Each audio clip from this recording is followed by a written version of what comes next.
talk, and you can see it in the way I walk, and you can tell by the way I drive. You can't tell by the way I fly. Then you can see it in the way I dress, and you should know this by the way I finesse.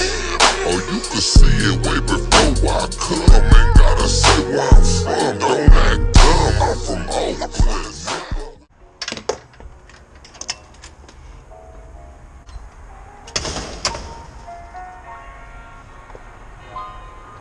Damn, it's a good looking fucking day today.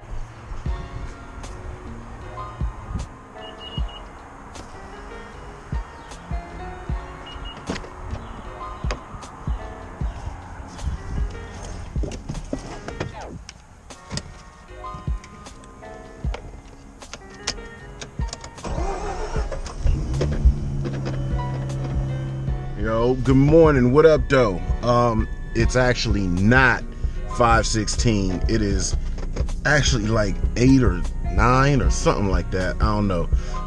But something that I didn't check out that I have to check out is the fact that this stability control, it was an issue on the last time I drove the car when we first got the transmission in.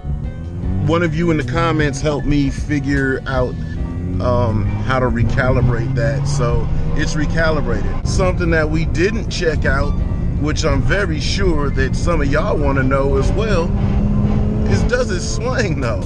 Yep.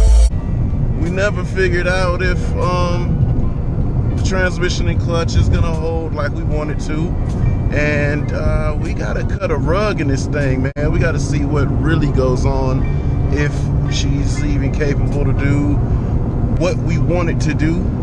Yeah, for sure, I am putting the old transmission back in it. I'm not pleased with this because of the positioning and how notchy it feels, and plus the reverse is on this side instead of this side, so that's getting changed for those specific reasons. But other than that, we got to make sure that she swing. This is also probably going to end up being a backup transmission anyway. Let's just go to a real quick spot just to see if this thing is going to cut a rug, because that's really all that we really care about, right? Fast forward into that and see what kind of action comes about.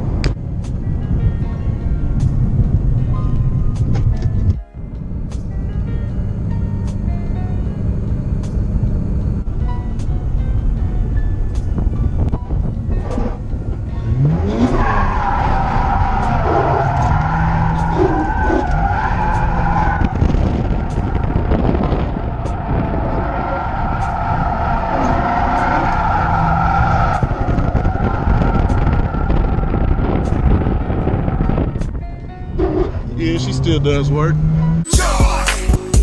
Rear suspension is just far too soft. Alright, so car functions, it does swing, it can still get down. I'm gonna have to change that rear suspension for sure if I'm gonna do any kind of slide, and especially on the street. It's far too soft. On the track, situations could be a little bit different, and surface is more smooth, less bumps, things like that. Oh, front angle. I forgot. We've got front angle.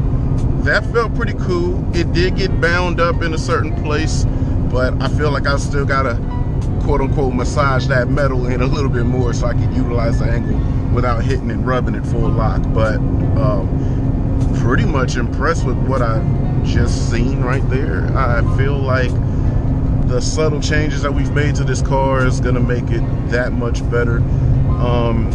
People love to talk down on the RX8, right? RX8 gets shit talked for power, torque, reliability, and all of that shit is wrong. I am a physical aspect to show you that it's wrong. 65,941 miles, original, everything but the transmission. And y'all see that the transmission actually didn't break. I did some dumbass shifting that broke a shift fork. That was a $50 fix. So these cars are the shit, and anybody else that speaks otherwise, they deserve to die, and I hope they burn in hell. This is going to help me do something different with this channel, because I know my demographic now. I'm able to check out the analytics. 18 to 34 years old. I know what y'all are into. A lot of people come to check out this RX8. I do have other cars, I do have motorcycles, and those things I love, but what drives the traffic on this channel tends to be this RX8. And with y'all being between 18 to 34 years old, I originally started this channel with my son so that we can do some cool things together and he can show his classmates, and you know, I tried to keep it PG for kids if they came to the channel and shit like that.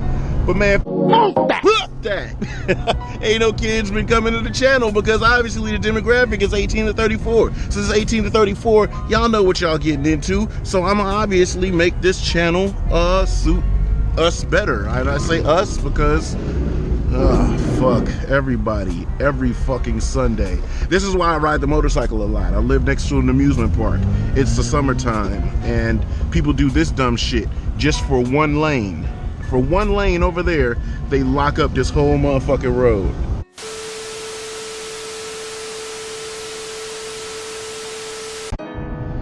This sounds so amazing. Listen to this sound. Oh, that sounds so good. Oh, that sounds so good. That's the reason I bought this car. For y'all that didn't know, I had a Monster Speed 6. Something really strange happened to that car and I ended up losing the car.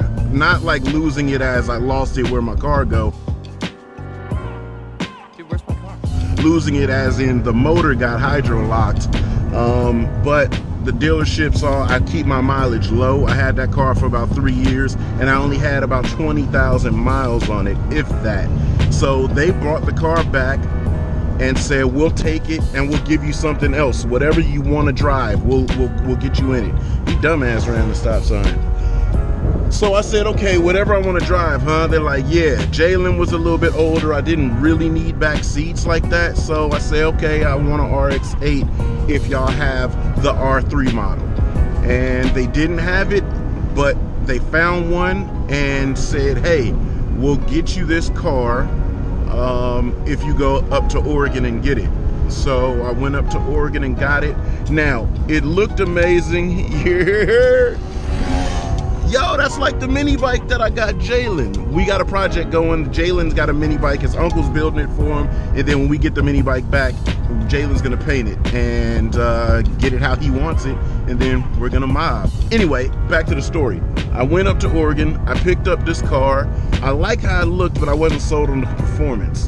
But when I drove this car and I'm driving it home, that sound, that whoop, this amazing sound right here, that sound sold me on the car.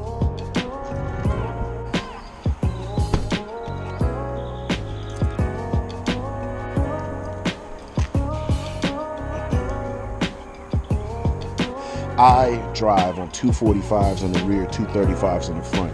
Now, there's a possibility that I may end up changing it because the car is a little bit wider. The grip is going to pick up somewhat quicker, I'd say, but then there's also going to be an element of slip angle because of how wide the shit is.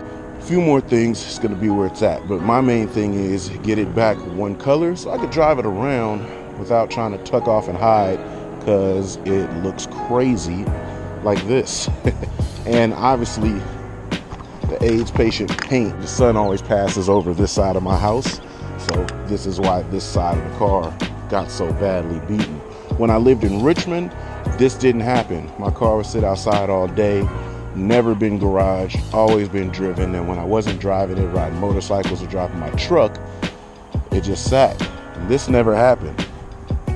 So Richmond weather, far better for whatever this trippy ass paint that they repainted it with. I had an accident in Button Willow,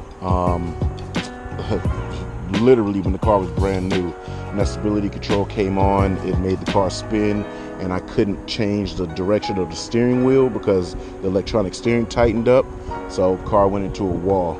So from the front headlight all the way to the back was fucked up.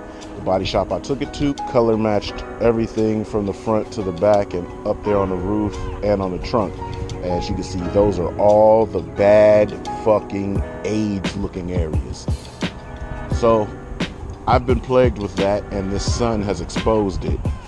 As the sun exposes it, makes me not want to drive it.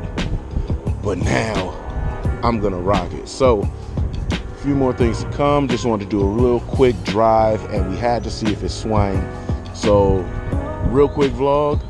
Enjoy y'all day. I'll get back with y'all. So that's gonna be the end of this one. So I'm gonna give y'all 2 up, 2 down, and I'm gone.